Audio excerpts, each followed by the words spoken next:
Sunday special में मैं बात करूंगा सन्नाटे की, खामोशी की, चुप्पी की, कंप्लीट साइलेंस की। मैं आपको डराना चाहता हूं। जी हां, सही सुना, मैं आपको डराना चाहता हूं। वो विज्ञापन चलता है ना, डर के आगे जीत है। डराना क्यों जरूरी है, और डराना शब्द से जिन लोगों को आपत्ति है उनके लिए दूसरा शब्द इस्तेमाल कर लेता हूं। यह ध्यान आकर्षण प्रस्ताव है आपके लिए, देशवासियों के लिए, हमारी व्यवस्था, हमारी सरकारों के लिए। में हम बात करेंगे जनसंख्या की, आबादी की, पॉपुलेशन की, आमदनी की और खर्च की। पेट्रोल के दाम 100 से ऊपर, डीजल भी कई जगह 100 के ऊपर। इसकी लगातार पिछले कुछ महीनों से चर्चा हो रही है। आम आदमी की, आपकी, मेरी आमदनी घट रही है, खर्च लगातार बढ़ रहा है, ऊपर से महंगाई का पुट आ गया है, नौकरियां जा रही हैं, तनख्वाहें घट रही हैं, कट रही हैं। लेकिन यहां तीसरी लहर भी आने की आहट, आशंका लगातार बढ़ती जा रही है, दस्तक दे रही है। यह डेल्टा प्लस वेरिएंट अपना मुंह बाए खड़ा है, और हमारी तैयारियां क्या हैं? राजनीतिक गलियारों में अब चर्चा गर्म है, स्टूडियोज में, चैनल्स पर। अब यहां पूरा देश साइकिल चलाने पर मजबूर दिख रहा है, लेकिन सन्नाटा है, खामोशी है, कोई कुछ नहीं बोल रहा। और यह तब हो रहा है जबकि मंदी की मार आम आदमी, आप, मैं, हम सब झेल रहे हैं।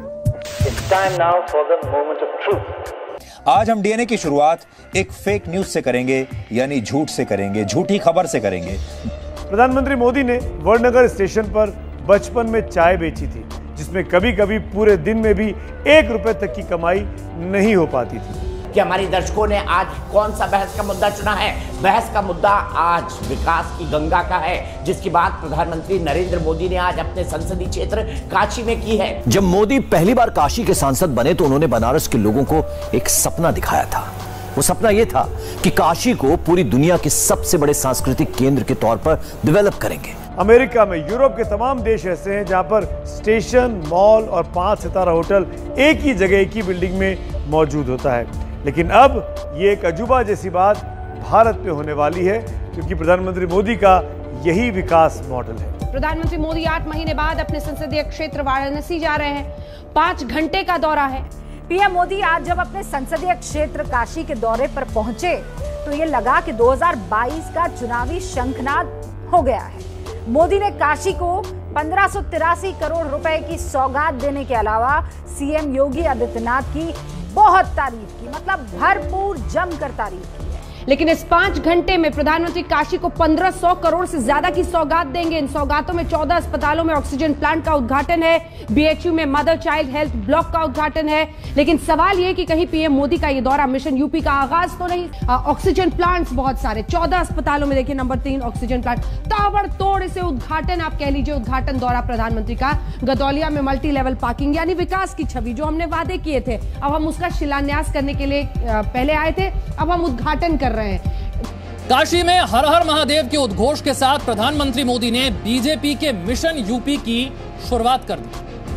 काशी के लिए 1500 करोड़ से ज्यादा की विकास योजनाओं की सौगात, और उसके साथ साथ प्रधानमंत्री ने योगी सरकार के विकास मॉडल पर एक तरह से मोहर भी लगा दी। बाबा विश्वनाथ की नगरी में प्रधानमंत्री मोदी ने योगी की पीठ थपथपाई, यूपी में योगी के कामों की तारीफ की, विरोधियों पर जोरदार वार किए।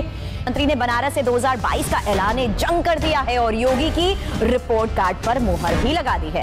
उद्घाटन के बाद उद्घाटन कह रहा था कि विकास की तस्वीर जनता को समझानी थी।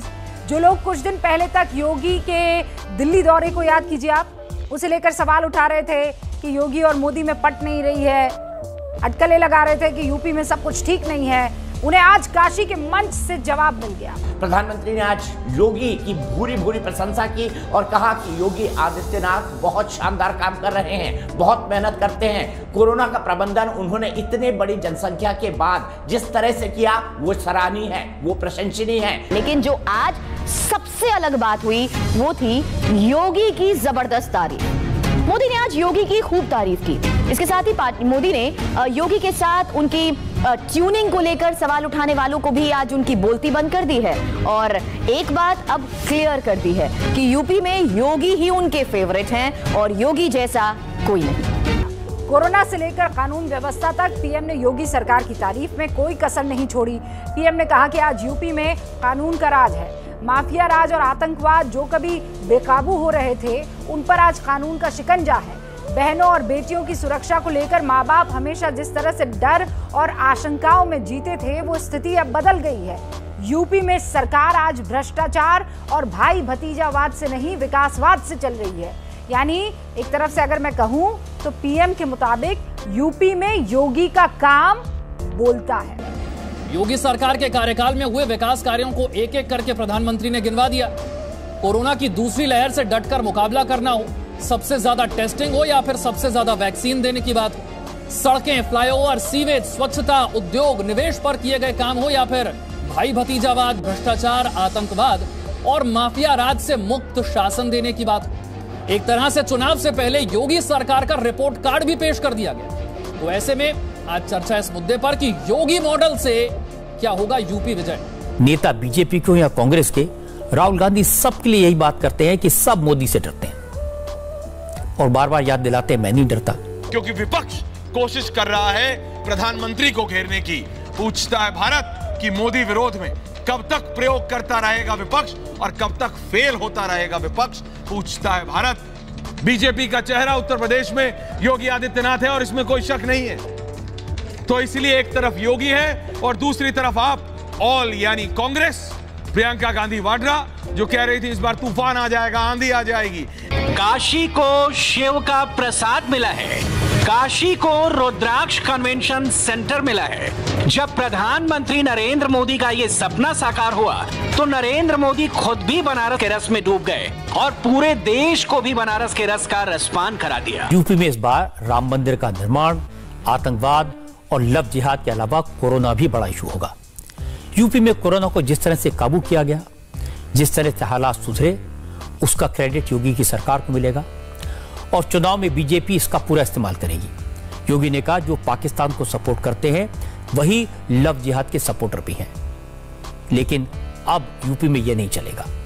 22 विधानसभा चुनाव में विपक्ष का मुकाबला मोदी योगी की जोड़ी से होने जा रहा है, ये तय। एक तरफ प्रधानमंत्री नरेंद्र मोदी, दूसरी तरफ योगी आदित्यनाथ, उनका वो मॉडल जिसके भरोसे 300 प्लस सीटें जीतने का दावा कर रही है बीजेपी। कैसे देख रहे हैं उत्तर प्रदेश में इस जोड़ी की काट में कौन है विपक्ष में? नड्डा ने भी योगी के कोरोना मैनेजमेंट की तारीफ की।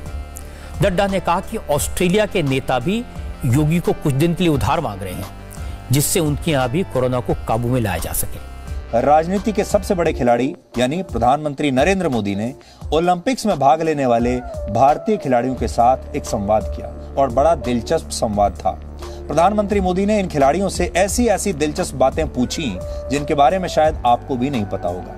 बड़ी बात यह है कि अब्राहम लिंकन ने इस एलीट क्लब के विरोध के बाद भी अपने घुटने नहीं टेके और दास प्रथा को खत्म करके ही माने।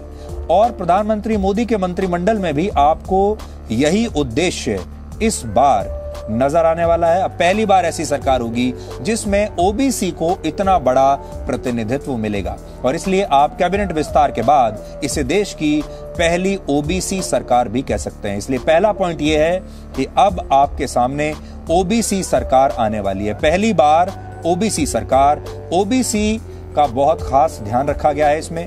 और एक बार वो पास के शर्मिष्ठा झील से मगरमच्छ पकड़कर घर ले आए थे, लेकिन मां के डांटने पर वापस उसे झील में छोड़ दिया। जबकि ये सच नहीं है, ये एक फेक न्यूज है और इसका संक्रमण भी उतना ही खतरनाक है जितना कोरोना वायरस का है। यूपी में विकासवाद क्या बाकी मुद्दों से बड़ा चुनावी मुद्दा होगा? यस कहते हैं 91% लोग। क्या मोदी योगी की जोड़ी 2022 यूपी चुनाव में बीजेपी को फिर 300 प्लस सीटें दिला सकेगी? आपकी जो जवाब हमें मिले हैं उनमें 62% ने हाँ में जवाब दिया है। ठीक है, और पेट्रोल का पैसा, ये बात ध्यान रखिएगा, किसी के जेब में नहीं जाता है, वो सरकार के खजाने में जाता है।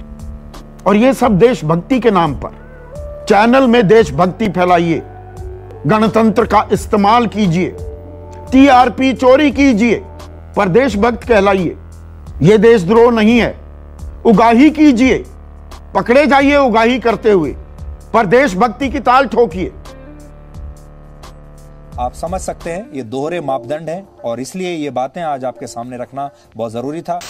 इसके साथ ही समाचार बुलेटिन समाप्त हुआ। ऐसे खेड़े च कोई वे राजा ते कोई वे प्यादा, प्यादे ते राजा खिडारी लई हुंदे खिडाउणा, ते मैं किते ने फैसले किन्यां नूं इत्थे खिडाउणा, ते मैं ही खिडारियां नूं खेड सिखाउणा।